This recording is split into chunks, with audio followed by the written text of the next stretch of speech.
Details about mystery buildings found near the center of the planet.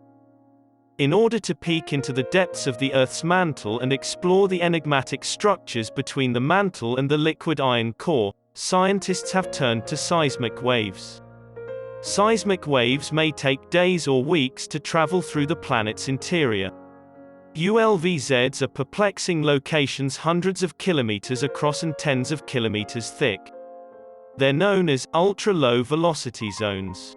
As for their composition or origin, we don't know for sure whether there is just one source or if there are several origins.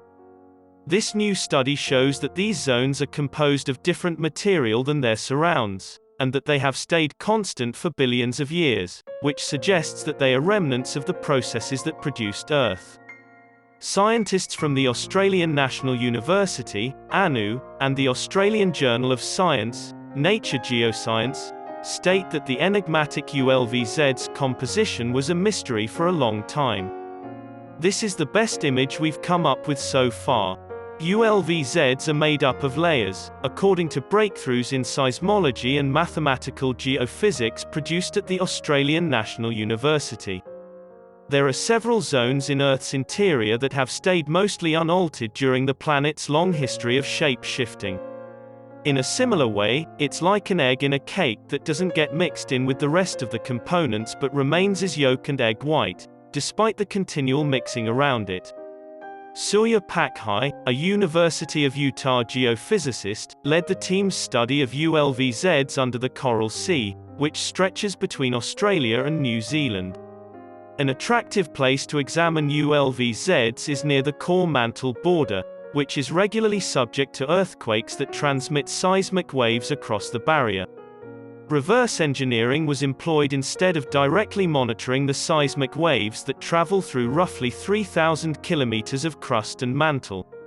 A computer simulation can tell us what the seismic waves might look like if the Earth truly looked like the model Pakhai created. Next, we will compare the anticipated recordings with the actual recordings we already have, as explained before. It took many model runs to build a mathematically sound model of the planet's innards. These ULVZs are expected to contain strata, which provides information about how the Earth was created and developed, as shown by the data. Earth was a hot and violent planet when it was only beginning to form. Rocks and planetoids were continually clashing in their orbits around the Sun when the solar system was still in the process of creating itself. When an asteroid the size of Mars slammed into Earth 4 billion years ago, it sent up debris that may have created the Moon and boosted the Earth's surface temperature. This magma would have included a tangle of rock, gases, and crystals. Denser elements sank to the Earth's mantle's bottom as it cooled. With each passing millennium, the mantle churned and compressed these denser particles into smaller and smaller areas, resulting in ultra-low velocity zones.